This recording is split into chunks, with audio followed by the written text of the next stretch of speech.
Hi friends, आप सभी का आपके अपने यूट्यूब चैनल पढ़ाओ की योद्धा में हार्दिक स्वागत है। फ्रेंड्स, मैं आप सभी को लास्ट टाइम कुछ क्वेश्चंस प्रोवाइड करवाई थी हिंदी ग्रामर के, जो आप सभी के सीजी व्यापम के एग्जाम में पूछे हुए थे। तो उसी में फ्रेंड्स कुछ क्वेश्चंस जो है वो बचे हुए हैं। और किसी बच्चे ने कमेंट करके पूछा था कि सम परीक्षा के एग्जाम में कितने नंबर का हिंदी ग्रामर होता है। तो देखिए, सम परीक्षा के एग्जाम में 100 क्वेश्चन होते हैं हिंदी ग्रामर के, और उसके नंबर होते हैं 200। कहने का मतलब है कि एक क्वेश्चन के 2 मार्क्स दिए जाते हैं। ठीक है फ्रेंड्स, तो आप सभी जो है हिंदी ग्रामर का तैयारी बहुत ही अच्छे से करिएगा, जो भी सम परीक्षा का एग्ज़ाम देना चाहते हैं। तो चलिए बिना देरी किए इस वीडियो को स्टार्ट करते हैं। तो देखते हैं आज का सबसे पहला क्वेश्चन देखिए, निम्नलिखित में कौन सा देशज शब्द है। ठीक है, कौन सा शब्द देशज है। तो इनमें से कौन सा देशज शब्द है फ्रेंड्स? लोटा। क्या है? लोटा। इसी प्रकार के फ्रेंड्स मैं आप सभी को कुछ देशज शब्द बता दे रही हूँ, जो कि आप सभी के एग्जाम के पॉइंट ऑफ व्यू से इम्पोर्टेंट होगा। आप सभी इनको ध्यान में रखिएगा। एक होता है थैला। ठीक है, जो थैला वर्ड हम लोग यूज़ करते हैं वो भी क्या है? देशज शब्द है। इसी तरीके से होता है गड़बड़। क्या होता है? गड़बड़। ठीक है, इसी तरीके से पेट जो हम लोग यूज़ करते हैं शब्द, ये भी एक देशज शब्द है, ध्यान में रखिएगा। ठीक है, इसी तरीके से जो पगड़ी वर्ड हम लोग यूज़ करते हैं वो भी कौन सा वर्ड है? ये भी देशज शब्द है। तो इस प्रकार से ये जो सारे शब्द हैं जो कि आप सभी डेली लाइफ में यूज़ करते हैं, वो कौन सा शब्द है फ्रेंड्स? वो है देशज शब्द। एक और इम्पॉर्टेंट शब्द मैं आप सभी को बता देती हूँ, वो है टांग। ठीक है, जो टांग वर्ड हम लोग यूज़ करते हैं वो एक्चुअली में देशज शब्द है। अब आगे देखते हैं फ्रेंड्स अगला क्वेश्चन देखिए। अगला क्वेश्चन भी शब्द भेद से पूछा गया है कि नीचे दिए गए विकल्पों में से तद्भव शब्द का चयन कीजिए। तो इनमें से कौन सा तद्भव शब्द है? मुँह।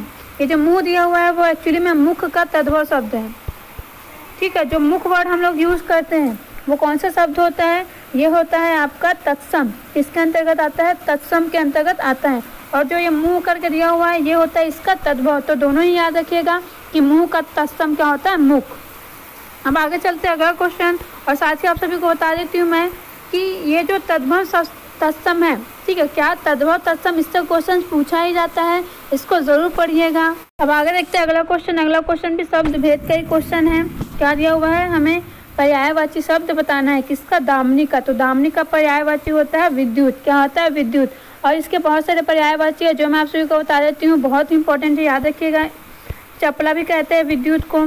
ठीक है, क्या कहते हैं? चपला भी कहते हैं। इसके अलावा दामिनी भी कहते हैं। क्या कहते हैं? दामिनी भी कहते हैं। और इसी के साथ इसको तड़ित भी कहते हैं। क्या कहते हैं? तड़ित भी कहते हैं, जो कि आप सभी को याद रखना है। तड़ित के अलावा इसको चंचला भी कहते हैं। ठीक है, क्या कहते हैं? चंचला। तो ये सब याद रखेंगे आप सभी, चंचला। इसके अलावा फ्रेंड्स क्षण प्रभा भी कहते हैं इसको। क्या कहते हैं? क्षण प्रभा भी कहते हैं। तो इस प्रकार इसके बहुत सारे पर्यायवाची है जो आप सभी को ध्यान में रखना है। आगे देखते हैं अगला क्वेश्चन है आंखें सेकना का सही अर्थ है। तो देखिए फ्रेंड्स, आंखें सेकने का अगर आप सभी अर्थ पढ़ेंगे तो उसका अर्थ आप सभी को बुक में देखने को मिलेगा, किसी की सुंदरता को देखकर आंखें जुड़ाना। कहने का मतलब है जली सोना। तो फ्रेंड्स ये क्या है? अच्छा कार्य है क्या? नहीं, बिल्कुल भी नहीं। ठीक है, ये बहुत ही गलत कार्य है।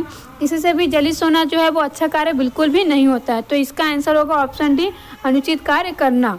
ठीक है फ्रेंड्स, तो देखिए आप सभी जो पढ़े रहते हैं उस वैसे ही सेम दिया रहा है, ये ज़रूरी नहीं होता है मुहावरे का अर्थ। आप सभी को दिमाग लगाना है कि आपने क्या पढ़ा था और उससे मिलता जुलता किस प्रकार का, मीन्स उसी के जैसा अर्थ वाला जो ऑप्शन है वो कौन सा है। तो इसका आंसर होगा ऑप्शन डी।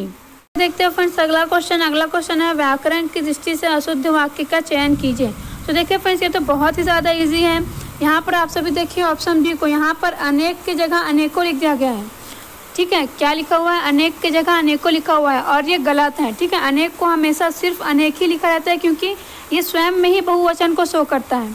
ठीक है, इसको को करने की ज़रूरत नहीं होती है कभी भी। ठीक है, ये अशुद्ध होता है। तो हमारा आंसर क्या होगा? Option B. तो इस प्रकार से फ्रेंड्स आपका थोड़ा सा नॉलेज जो है आपको बहुत ही अच्छे मार्क्स दिला सकता है। अब आगे चलते हैं अगला क्वेश्चन देखते हैं। अगला क्वेश्चन है निम्नांकित में से कौन सा शब्द कपड़ा का पर्यायवाची नहीं है। तो इनमें से कौन सा कपड़ा का पर्यायवाची नहीं है? शक्र। ठीक है, अंबर, चीर, वसन, ये तीनों जो है वो कपड़ा का पर्यायवाची है। ये जो शक्र करके दिया हुआ है ये कपड़े का पर्यायवाची नहीं है। अब आगे देखते हैं अगला क्वेश्चन, नेकी कर दरिया में डाल, कहावत का सही अर्थ है। आप सभी ने बहुत ही बार सुना होगा, खासकर आप सभी अगर मूवीज़ वगैरह देखते होंगे तो उसमें इस प्रकार के जो डायलॉग है ना वो यूज़ किए जाते हैं। अधिकतर जो कहावत है वो नेकी कर दरिया में डाल, तो इसका अर्थ क्या होता है फ्रेंड्स? इसका अर्थ होता है उपकार के बदले प्रत्युपकार की आशा ना करना। मीन्स आप किसी के लिए अच्छा कर रहे हो तो वो भी हमारे लिए अच्छा करे, ऐसा बिना सोचे अच्छा कार्य करना, ये क्या कहलाता है? नेकी कर दरिया में डाल। इस कहावत का अर्थ क्या होगा? ऑप्शन बी, उपकार के बदले प्रत्युपकार की आशा ना करना। अब आगे देखते हैं अगला क्वेश्चन। अगला क्वेश्चन है बहुब्रीहि समास का यहाँ उपयुक्त उदाहरण है। तो इनमें से कौन सा बहुब्रीहि समास का उदाहरण है? तो देखिए इसको आप सिर्फ कैंसिल करने वाले रूल से सॉल्व कर सकते हो। देखिए घर द्वार जो दिया हुआ है ये द्वंद्व समास है, पंचवटी जो है वो द्विगु समास है क्योंकि ये संख्यावाचक विशेषण है। और देखिए ये यहाँ नवयुवक दिया हुआ है, तो नवयुवक फ्रेंड्स इसमें कौन सा संबंध नजर आ रहा है? विशेषण विशेष्य का संबंध नजर आ रहा है जो कि कर्मधारय समास होता है। ठीक है, तो बचा कौन सा फ्रेंड्स? बचा हमारे पास एक ही ऑप्शन और वो है ऑप्शन सी, निर्जन। तो यही कौन सा है? यही बहुब्रीहि समास है। तो अगर आपको थोड़ा सा भी कंफ्यूजन हो रहा हो फ्रेंड्स तो आप सभी जो है थोड़ा सा जो भी पढ़े आप डेफिनेशन में उसको यूज़ करिएगा और इसे कैंसिल करते जाइएगा कि ये नहीं हो सकता, ये नहीं हो सकता, तो जो बचेगा वही आपके क्वेश्चन का आंसर होगा। अब आगे देखते हैं अगला क्वेश्चन। इनमें व्यंजन संधि को चुनिए। तो फ्रेंड्स ये बहुत ही फेमस एग्जाम्पल है सत्यजन सज्जन, जो कि व्यंजन संधि का एग्जाम्पल है। तो आप सभी इसको बहुत ही इजीली सॉल्व कर सकते हैं। अब आगे देखते हैं अगला क्वेश्चन। निम्नलिखित में से कौन सा मध्य या केंद्रीय स्वर है? तो इनमें से कौन सा केंद्रीय स्वर है फ्रेंड्स? आ। ठीक है, ऑप्शन डी जो है वो केंद्रीय स्वर है। अब आगे चलते हैं अगला क्वेश्चन देते हैं। अगला क्वेश्चन है सूर्योदय में प्रयुक्त संधि का नाम है। तो इसको मैं लास्ट टाइम भी करवाई थी, ये गुण संधि है। ठीक है, कौन सा संधि है? गुण संधि। अब आगे देखते हैं अगला क्वेश्चन। अगला क्वेश्चन भी बहुत ही ईजी है, सामान्य वर्तमान काल का उदाहरण है। तो फ्रेंड्स सामान्य वर्तमान काल में क्या होता है? ता है, ती है, ये सब क्या होता है? सामान्य वर्तमान काल होता है। और इसका कौन सा ऑप्शन हमें ऐसा ही दिखाई दे रहा है? ऑप्शन सी, वह कलकत्ता जाता है। तो यही हमारा सामान्य वर्तमान काल का उदाहरण है। अब आगे चलते हैं अगला क्वेश्चन देखते हैं। अगला क्वेश्चन देखिए, हमें असत्य कथन को चिन्हित करना है। तो यहाँ पर दिया हुआ है असत्य कथन को चिन्हित करने के लिए हमारे पास 4 कथन दिए हुए हैं। तो इनमें से कौन सा कथन जो है वो असत्य है ये हम देखते हैं। तो सबसे पहला देखिए, व्यंजन का उच्चारण स्वर की सहायता से किया जाता है, डेफिनेटली किया जाता है, ये बिल्कुल सही है, ये असत्य नहीं है, ये सत्य है। बी दिया हुआ है स्वर ध्वनि कंठ से निकलती है तो तब बिना अवरोध मुख गुहा से बाहर चली जाती है, ये भी बिल्कुल सही है। इसके बाद है ऑप्शन सी, व्यंजन के उच्चारण में स्वर ध्वनि का प्रयोग नहीं होता, तो ये गलत है। ठीक है, और हमें क्या पहचानना था? असत्य ही पहचानना था। तो हमारे क्वेश्चन का आंसर होगा ऑप्शन सी, क्योंकि व्यंजन के उच्चारण में स्वर का यूज होता ही है, बिना स्वर के हम व्यंजन का उच्चारण नहीं कर सकते हैं। अब आगे देखते हैं अगला क्वेश्चन। अगला क्वेश्चन है व्याकरण की दृष्टि से सही वाक्य को चिन्हित कीजिए। और फ्रेंड्स आप सभी जो है क्वेश्चन को भी ध्यान से पढ़िएगा कि ये शुद्ध पूछ रहा है, अशुद्ध पूछ रहा है, कि सत्य पूछ रहा है या असत्य पूछ रहा है। ठीक है, तो यहाँ पर हमें सही को चुनना है। तो सबसे पहले देखते हैं, तो सबसे पहले हमारी सौभाग्यवती कन्या, तो ये ऐसे ही गलत हो गया क्योंकि कन्या के लिए सौभाग्यवती यूज़ नहीं करते हैं। जिन कन्याओं की शादी हो जाती है ना, मीन्स वो शादीशुदा होती है, तभी उनके लिए सौभाग्यवती यूज़ किया जाता है। तो ये गलत हो गया। ठीक है, और हमें सही चुनना है, तो ये तो हमारे क्वेश्चन का आंसर नहीं होगा। और जो कन्या उनके लिए क्या यूज़ किया जाता है? सौभाग्य का अक्षिणी यूज़ किया जाता है, ये बात भी आप सभी याद रखिएगा। अब आगे देखते हैं, सेकेंड है आप प्रातःकाल के समय। तो देखिए यहाँ पर दोहराव है, प्रातःकाल के समय। ठीक है, ये भी समय को बता रहा है, यहाँ पर भी समय लिख दिया गया, तो ये भी गलत है। अब आगे देखते हैं अगला क्वेश्चन, मीन्स अगला पॉइंट देखते हैं। अगला पॉइंट है मैं अपनी बात की स्पष्टीकरण के लिए तैयार हूँ, ये बिल्कुल सही है। ठीक है, ऑप्शन सी जो है वो सही आंसर है। अब आगे देखते हैं अगला क्वेश्चन। अगला क्वेश्चन है निम्नलिखित शब्दों में से स्त्रीलिंग संज्ञा शब्द कौन सा है? देखिए फ्रेंड्स ये क्वेश्चन मैं पहले भी कवर करवा चुकी हूँ अपने पहले के वीडियोस में। इसमें फ्रेंड्स मैं आप सभी को इस क्वेश्चन का आंसर बताई थी पक्षी। क्या बताई थी? पक्षी। ठीक है, अब देखिए फ्रेंड्स इससे रिलेटेड मैं इसी टाइप का क्वेश्चन आप सभी को शो कर रही हूँ। यहाँ पर देखिए क्वेश्चन दिया हुआ है कि निम्नलिखित शब्दों में सदा स्त्रीलिंग वाला शब्द कौन सा है? ऑप्शन दिया हुआ है, ध्यान से सुनेंगे, सदा स्त्रीलिंग वाला पक्षी दिया है, बाप दिया हुआ है, मकड़ी दिया हुआ है, घंटा, और इसका आंसर लिया गया पक्षी। अब देखिए ऐसा ही एक और क्वेश्चन मैं आप सभी को शो कर रही हूँ। ठीक है, आप सभी देखिएगा। देखिए फ्रेंड्स ये वाला क्वेश्चन यहाँ पर भी इसी के बारे में है कि पक्षी जो है वो स्त्रीलिंग है या पुल्लिंग करके। ठीक है, और इसका आंसर क्या लिया गया है? देखिए इसका आंसर लिया गया है पुल्लिंग करके। तो ये जो शब्द है फ्रेंड्स पक्षी, ये तो है वो कन्फ्यूजिंग है। ठीक है। हालांकि मैं आप सभी को लास्ट टाइम अपने नॉलेज के आधार पर, जैसे कि आपने लास्ट वाले क्वेश्चन में देखा कि वहाँ पर स्त्रीलिंग लिया गया था, तो वैसे ही फ्रेंड्स मैं अपने नॉलेज के आधार पर आप सभी को पक्षी बताई थी, लेकिन ये कंफ्यूजिंग वाला है। इसलिए फ्रेंड्स वो जो क्वेश्चन है, चलिए उस क्वेश्चन पर चलते हैं।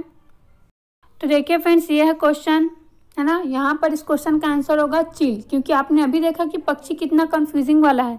मेरे पास जो नॉलेज था, है ना, स्त्रीलिंग वाला, है ना, तो स्त्रीलिंग के हिसाब से मैं आप सभी को इसका आंसर स्त्रीलिंग की बताई थी। लेकिन आप सभी अगर सर्च करके पढ़ेंगे तो आपको देखने को मिलेगा कि पक्षी में कितना ज़्यादा इसका जो स्त्रीलिंग है या पुल्लिंग है उसमें थोड़ा सा विवाद है। तो इस क्वेश्चन का आंसर होगा चील। एक्चुअली देखिए फ्रेंड्स, जो चील है इसको भी मैं सर्च करके देखी हूँ, तो आप सभी जो है, जो मैं सर्च करी थी वो आप सभी को शो कर देती हूँ, देख सकते हैं आप सभी।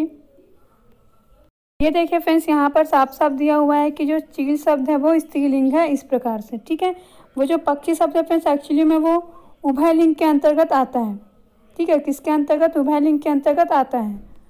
तो अगर फ्रेंड्स कहीं पर ऐसा कोई ऑप्शन हो जिसमें तीन जो है वो बिल्कुल पुल्लिंग हो, ठीक है, और उसमें पक्षी भी दिया हुआ और स्त्रीलिंग चूज करना हो, तो उस कंडीशन में आप सभी स्त्रीलिंग को ले सकते हैं। लेकिन जिसमें फ्रेंड्स स्त्रीलिंग, वो ऐसा शब्द जो स्त्रीलिंग ही है और पक्षी भी है, तो उस कंडीशन में आप सभी जो है स्त्रीलिंग वाले शब्द को लेंगे, जैसा कि यहाँ पर चील करके दिया हुआ है। यहाँ पर कुछ और एग्जाम्पल्स दिए हुए आप सभी देख सकते हैं, चमेली, चकई, चटक, चट्टान, चपट, है ना। मीन्स चार से रिलेटेड बहुत सारे शब्द दिए हुए हैं जो कि स्त्रीलिंग के अंतर्गत आते हैं, ठीक है। ये देख सकते हैं यहाँ पर साफ साफ लिखा हुआ है कि ये सभी जो है वो स्त्रीलिंग है, ठीक है फ्रेंड्स। तो इस प्रकार से उस क्वेश्चन का आंसर क्या होगा? चील। तो फ्रेंड्स, आप सभी को मेरा ये वीडियो कैसा लगा कमेंट करके ज़रूर बताइएगा, और अगर कोई भी डाउट आया होगा फ्रेंड्स तो बेशक कमेंट करिएगा, मैं आप सभी को आंसर दे दूँगी अच्छे से। और जो भी नए बच्चे हैं वो हमारे यूट्यूब चैनल को सब्सक्राइब ज़रूर करिएगा। और आप सभी को फ्रेंड्स कोई भी कन्फ्यूज़न आता है तो मैं एक बार फिर से बोलती हूँ कि ज़रूर कमेंट करिएगा, मैं आप सभी को जो भी ऑथेंटिक डाटा मुझे मिलेगा उसको ज़रूर बताऊंगी। And thank you friends.